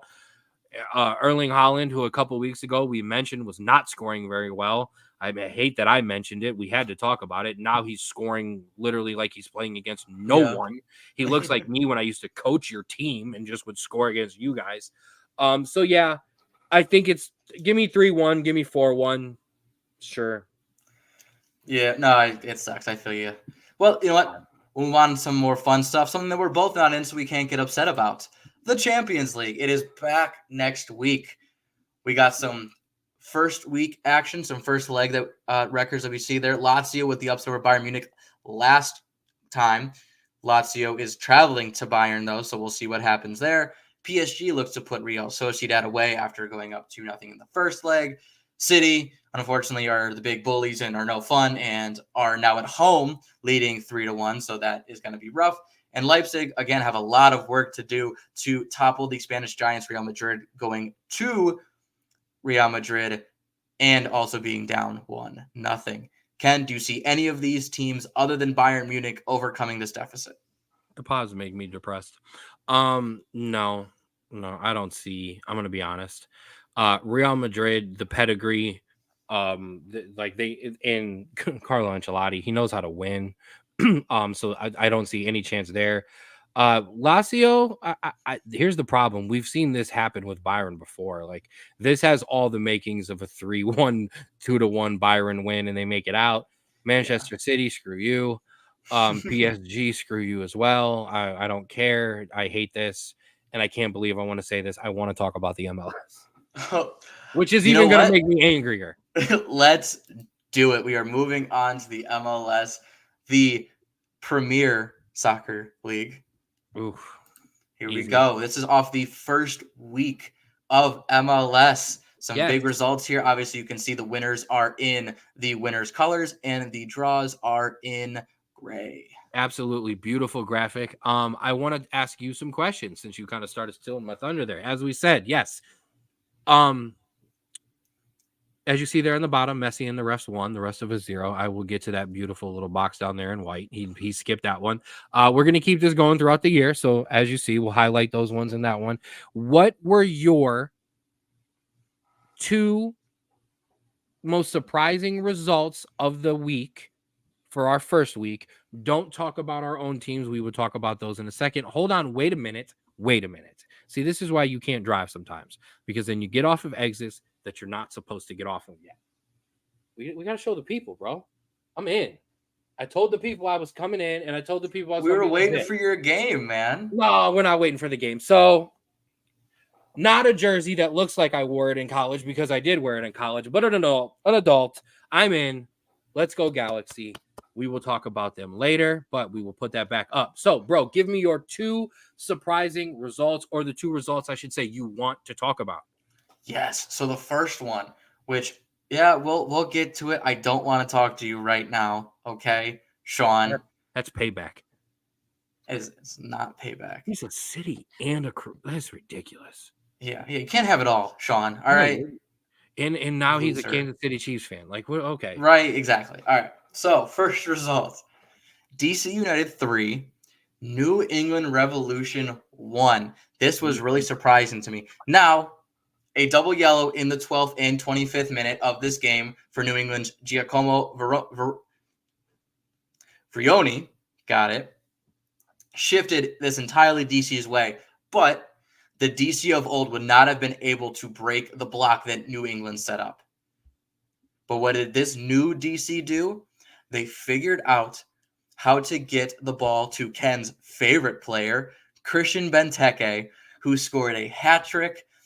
As long as they can stick to this and do with 11 men on the other team, I think this is a very different DC team. I really hope so, because a good DC, I think, is good for the league. Also, a complete golazo from Carlos Gil is in vain, but entertaining nonetheless. So check that one out for this, because it was phenomenal. Absolutely curled this one into the top left corner. Beautiful. Footy is depressing this week. You got another one? Yes, and this one, Yeah, go ahead. This one's a little bit more surprising, if I'm being honest. Philly Union 2, Chicago Fire 2. Now, Philly had absolutely every opportunity to win this game. They had 2 goals ruled offside. Another one hit the post. But Chicago, and especially 20-year-old American Brian Gutierrez, who had a golazo and an assist, went punch for punch with this strong Philly team and got a very impressive result. Chicago was 6th in the league in goals last year. So having a threat like Gutierrez along Shaqiri is a massive boost. They gave up some pretty bad defending to give up some goals here. Philly got a goal late, but this Chicago team is punchy. I like them. I think that they're going to surprise some people this year. That is a very, very good result for them, especially in the first week. We're not going to do the Shaqiri thing? Go ahead. I mean, ex-Liverpool player Shaqiri. Shout out to my friend Dea Albanian. Let's go. Soccer is depressing this week. All right, my turn. Let's talk about some fun stuff. Jesus, kind of fun stuff. Actually, here, I'll just continue the depressing stuff for myself. My results. I'm going to talk about my crosstown rival. LAFC 2, Seattle 1. Timothy Tillman, one of the very few times in life in sports where the older brother is actually not as good as younger brother, but Timothy Tillman, older brother of. I think it's pretty obvious. No, it's very rare actually. Older brother of Malik Tillman got LAFC on the board first in the 45th minute. It was an okay shot and finish. Mateus Bogus. Yeah, I murdered and butchered that. Then put them up 2-0 in the 54th minute with just another average. It was a damn golazo. I can't even lie. How is that? What is that pronunciation? Don't even ask. Don't even ask. Right.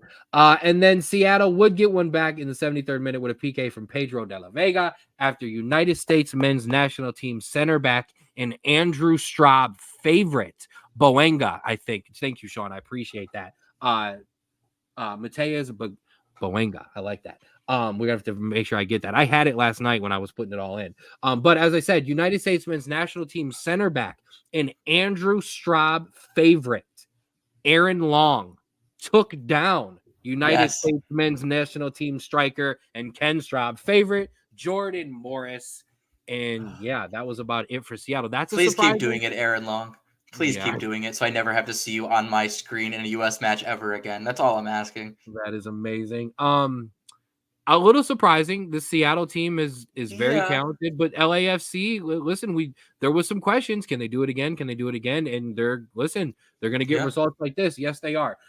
My other one, finally, I get some love here that I can get me happy to get into the last one before I start screaming at Messi.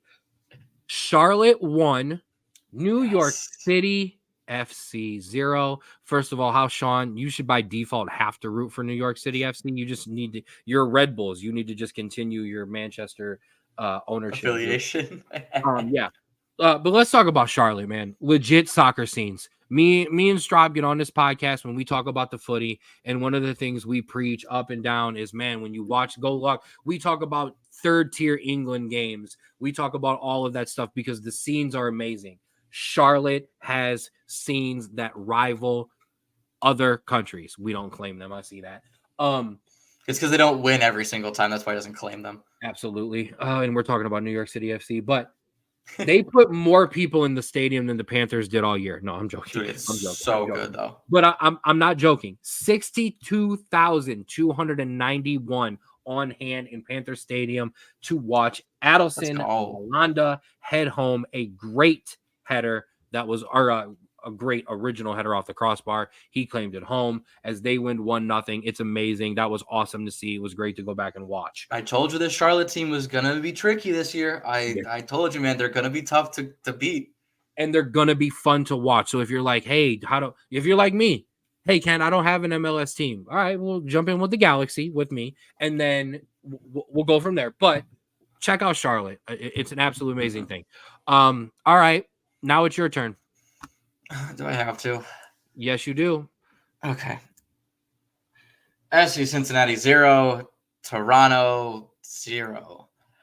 All I have to say is, my lord, do we miss Brandon Vasquez? Toronto's plan was pretty clear. They kept the ball in the middle of the field. They denied our wingbacks any space, and they double-teamed Lucho Acosta, and it worked. Our strikers couldn't do anything once they got the ball, if they ever did get the ball. Herdman's side in Toronto looked very tough defensively, and I feel like they're going to be very tough throughout the season. The attack needs improvement, obviously, for them, but that was a very, very good result from them, and a pretty disappointing result from us, but I think something that we did see coming, because I think we still have to get our strikers up to snuff and mix in with the end of the rest of the team, because Vasquez did leave so late on in the offseason. Yes. Listen, full disclosure, like I am learning more MLS. I'm not learning soccer. I know enough of that. I don't need to learn any more of that. But I'm, learning more about, MLS players and stuff like that. I knew enough to know you were going to struggle once you lost Brandon Vasquez, because I knew what his value and his worth, and you send every single freaking goal he scored last year to me in our Snapchat. But it's still early, but you're going to struggle. Early. I know. All right, my turn. I'm not even giving. Should I just try mute myself? Absolutely. I need to talk for like 5 minutes. Messi and the refs won. And LA Galaxy won. I'm so upset. I'm gonna also apologize if anybody watches our pod. I hope you do. Of course you do. and you tuned into our MLS preview, I'm sorry. It's Ricky Pooch. I didn't know, okay, and I thought it was Puig. I read it how it was spelled. I apologize. I'm a dumb American at that. But Dejan Nujovic got us on the board in the 75th minute after pencil, and Ricky Pooch sprung a beautiful counterattack. They kind of dominated the first half too. I'm going to be honest. We played very well. And Delgado played the rebound over to Dejan. Now it's rant time. Questionable first yellow to Delgado. I have to be honest. And then an absolute travesty of the game of soccer on the second yellow. He never even touched Sergio Busquets, diving like the true Barca player that he is, diving like the true cheat that he is. The refs fall for it, getting the buzz from VAR saying, hey, the money was wired in from Messi's account. You know, we've got to call this. Beckham approved it. You can't give Messi a man up. So he equalized in the 92nd minute, giving the cheats a point they didn't deserve. However, and I'm going to end on this positive note, if my Galaxy play like this, yes, my Galaxy, we are going to make the playoffs if we play like this. I like that. We dominated the first half against Inter Miami. You can't give world-class players a man advantage. You're going to get scored on every time. Yeah. So as long as we don't have to play Miami and we don't have to deal with him, Beckham, and the refs, we'll be all right. It's also fair to point out, it has recently been found out that Barca has been charged with paying refs throughout Messi's entire career. He was also there with Busquets, so it's no surprise that the cheating has followed Messi here to the MLS. Listen, we can talk about the Champions League semifinal between us and Barcelona, where many, not just me, but many consider it like one of the flat out worst examples of referee disparaging at all. There was multiple handballs and penalties that weren't called, and then an equalizer by Iniesta to get them through the final. It is game 7, or it is game 7 against the Lakers Clippers all over. Game 6, I'm sorry, whichever one it is. Kings. Lakers Kings. It's awful. But yeah, all right, I'm done. Please cheer me up. It's the only thing that could possibly cheer me up after the most miserable football and footy segment of all time. And that's because I even get to participate this week. Americans abroad. Drew, I get to start. Yes, I'm excited. I apologize for screaming. I get to start, and I'm going to get my 2 out of the way. Actually, I'm just going to get 1, and I'm done. Busio! Gianluca Busio with another assist, playing great, playing amazing. I love it. The floor is yours. Yes, and you know what's even better? We have 13 more players to talk about since this week. Let's bleep and go. All right, so like you said, Gianluca Busio with an assist. We have Luca de la Torre with an assist. Celta de Vigo sit 1 spot and 3 points above relegation, but Luca doing the best he can. Weston McKennie, 2 assists and a 3-2 win for Juve. He's showing again that he belongs at top teams. They love him there. Another team that is loving their American is Real Betis. And who is that player? Johnny Cardoso. His first goal for Real Betis. It was an absolute banger. They are loving him. He is an amazing CDM. I'm waiting for his call-up to Nations League. Starting tomorrow will be the month that it plays in. So that's going to be amazing. Now, if we're talking about bangers, something that happened yesterday, Christopher Lund I'm pretty sure they play in Germany. He hit this thing from Poland. Absolute screamer in the top net on Tuesday. Absolutely disgusting. It was an amazing shot. You're such a millennial that's never mind. Go ahead. Am I a millennial? What are you talking about? Or whatever you are. I am Gen Z. Yeah, exactly. Yeah. Anyways, we're going to move over to Liga MX, where 2 Americans continue to kill it in their first season. Firstly, someone who FCC could have used last Sunday, Brandon Vasquez. Another goal, his 4th in 6 games for Monterrey. He is cruising. I miss him so much. Please come back. I love you. Anyways, the other one is Cade Cowell, a goal. Both Americans kid in Liga MX. He kid it for Chivas. Very well done. I love me some Cade. I'm glad he's playing. I'm glad he's getting minutes. I'm glad he's getting touches and goals. I'm scared that we are losing Brandon Vasquez. I'm very scared. That Liga MX is filled with the Mexican national team roster. So there's no way they are not in him every game. Sorry, I shook the camera. And every time he I'm just I know. It's okay. We're good for now. And we got more to talk about, so we're gonna get positive. Because there's another striker who's been continuing his return of form, and it's Jordan Pefok. He got another goal. He regained his starting position. He is a consistent starter for Mönchengladbach. He is looking very, very good. We have so much depth in striker right now, which is weird to say, that I don't think that he is going to be able to make the Nations League just because of our striker depth right now, but doing very, very well. So who are you taking over Pefok? Balogun, Sargent, maybe Pepe. Okay. You're only taking 3? Okay, that's fine. All right. Yep. So we got that one. Because speaking of, Josh Sargent's the hottest striker in the world. Go ahead. He didn't score this week. I was very upset. It's okay, but sometimes it rains and the sun doesn't come out, so it's It happens.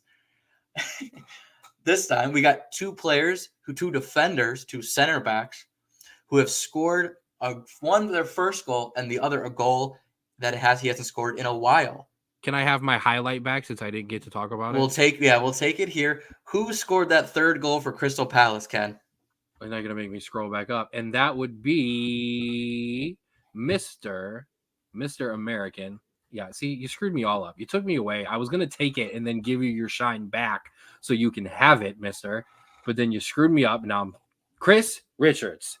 Thank you. I knew his name, but I wanted to get back up to my stuff. A beautiful diving header off of a corner kick in the 68th minute that actually gave Crystal Palace the 1-0 lead. That's the stuff I was looking for. I apologize. Scrolling is such great podcast stuff. But it was a great goal. Found it, celebrated. I love it. Not that I want I don't need our defenders scoring goals, but we used to be a set piece threat as a country. We've lost that for a long time. We need to regain that back, and he is a good one. Him and Malik Tillman, great in the air, on crossers, headers, along with Weston McKennie. We're getting too in depth on the United States men's national team. But my guy, Chris Richards, shout out to you. Yeah. And if we're talking about set piece threats, someone who hasn't scored in a while, so who has been battling injuries lately, so hopefully this is a sign of healthy times ahead, who scored today in Celtic's 7-1 win.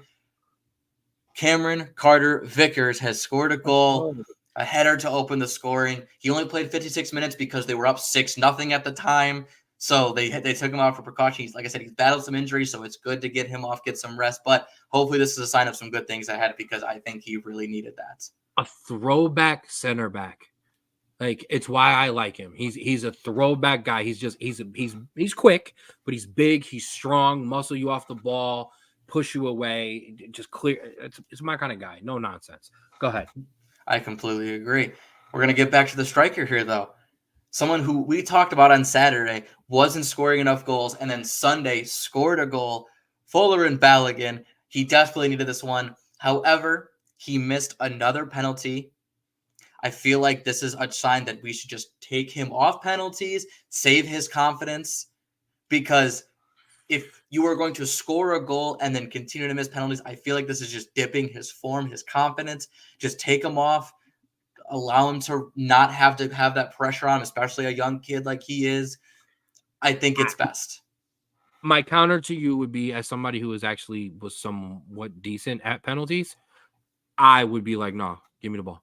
Yeah, I missed one from my club. I'm gonna go score one for my country. Give me the ball. I'm not even saying country. I'm saying strictly his club. Take him off. Oh, you're talking about yeah.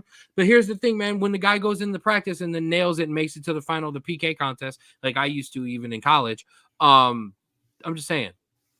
Yeah, well, when the lights are bright, you know what I mean. That's kind of listen. What matters. Notre Dame College second team penalty kick monster right here. Okay. I have some breaking news because it showed up on my my feed. Apparently Notre Dame College is closing as well. So yeah, Oh no. after like 100-something years, that janky place is closing up. Oh, I'm sorry. Did that come out like that? My bad. Anyways, Yes, keep it rolling with our Americans abroad. finally, we have a trifecta. And there's only one reason why we have it a trifecta. That is because we had a goal contribution from each player at PSV. We got an Amazing. assist from Serginho Dest. We got an assist from the League Tillman. And we got a goal from Ricardo Pepi. Dude, this I have been saying this for literally the past year, that if you were struggling in your current club, go to the Dutch league, get your confidence back. Serginho Dest, I said go to a Dutch league. Pepe, I said to go to a Dutch league. I told Reyna to go to a Dutch league, and he went to Nottingham Forest and went on for like a minute. And I told them all to go, and I told to go to the rest of them to go to Italy. So yeah. So they are killing it. The Americans abroad went wild this week. 14 different players had a goal contribution, heading in at the perfect time, right in time for Nations League. I'm excited. We're getting close. We got like about a month before that tournament, and I'm excited. I'm much more upbeat now. Hey, us Yanks are a little good at this football game, huh? We're a little good at the footy, huh? A little goody at the footy. Is that what we are? Whew, man, what a show! Yes, amazing show. Yeah, between all the news and everything else, like I said, this upcoming March. So I guess we'll do some spoilers. We'll do some previews. So next week we're going to talk conference tournament. We're going to talk some baseball. We're going to talk some Guardian spring training, and then obviously we're going to get to the footy. The following week, we will be doing a special NCAA March Madness preview. I'm going to bring on my guy Rico too. We're going to do some brackets. We're going to fill them out. We're going to play a game. Everybody's going to fill their brackets out. We're going to put them in, put our Final Fours in. We're going to have some fun with it. So that'll be cool. Also coming up in that much of as we get into March, April, like I said, we're going to do some NFL draft stuff. What exactly it is, I'm not 100% sure, but like I said, we're going to live stream through at least Friday. But we'll see. My guy wants a bracket. We are going to do, we're going to figure out how to Sports Show bracket. We're going to figure out how to do it, but we're going to do a Straub Bros Sports Show bracket challenge where anybody who wants to, we can get in. We'll keep track. I'll do a bracket. You can do a bracket. I'll have my son. I'll go through each game with him and make him pick teams. What logo looks the best? Well, no, he's just going to say go Irish, and I'm going to have to break his heart and be like, we're not doing the women's bracket yet. We're not doing the women's bracket. And the Bearcats are in it either. Well, he'd be like, no, we don't root for that team too. But that's okay. It got real. Is that right? But yeah, we will do some kind of bracket challenge in some form so everybody can kind of play along with us at home as well. So we look out for details on that. We will post details of that on each of our individual Facebook page. We will post details of that on the Twitter and all of that stuff. All of that stuff is where you can find us. The 216 Sports Network. Follow and like on Facebook, like and subscribe on YouTube, and that's where you can find us, and that's where you can find the rest of the lineup as well. 4th and 15 with Mel and Smooth, the Jay Rich Show, Rico McGee when the Rulers Minute, which I will be on tomorrow, Outside Interference, and the Straub Bros Sports Show. The Straub Bros Sports Show. You can find us everywhere on TikTok at the SBSS. New TikToks dropped yesterday. My guy Straub put in some good work. The interview from Keegan, there's some fun stuff up there. You can go back and watch me talk about Caitlin Clark, and you can go back to some of our fun beginning intro stuff too. The TikTok is blowing up. Shout out to this guy over there doing the good work, picking up some views on that. I think each of our TikToks is up above 200. I know at least 280, 300. Yeah, let's go, baby. We're going. You can also find us on Twitter, formerly Twitter, now X, at Straub Bros Sports. I kind of run on that a little bit more. Little Bro gives you all kinds of good updates on stuff going on, especially with the soccer and the footy. TNT show, I finally remembered my point. The TNT show stole Footy Friday. They realized they needed to talk about footy as well, so that's why they debuted the U.S. playing Brazil. I will be doing some live tweeting throughout some games, kind of picking and choosing what it will be. I do not know what is exactly on the schedule tonight, so I'm not 100% sure if I will be in there, but I will tell you I will be in for MLS weekend. So during MLS weekend, check out the Twitter. I will also potentially be at the CSU women's game this weekend. So if I'm there, everybody already knows. You'll get some highlights, and of course, I will be talking to Coach after the game. Also, Spotify. That's where you can find every single show. I think we're up to 31 now. You can go all the way back to the beginning. The United States men's national team, college football, now college basketball, anything and everything in between. Like I said, last week's interview with Tiffin football player and coach Keegan, our cousin, thank you so much, is up there as well. Like I said, you can take us with you everywhere that you need to go if you can't be here with us live on Thursdays. Thank you so much for rocking with us tonight, as you do every single week. Yes. We appreciate it. Little bro appreciate it. And as always, love yours. City.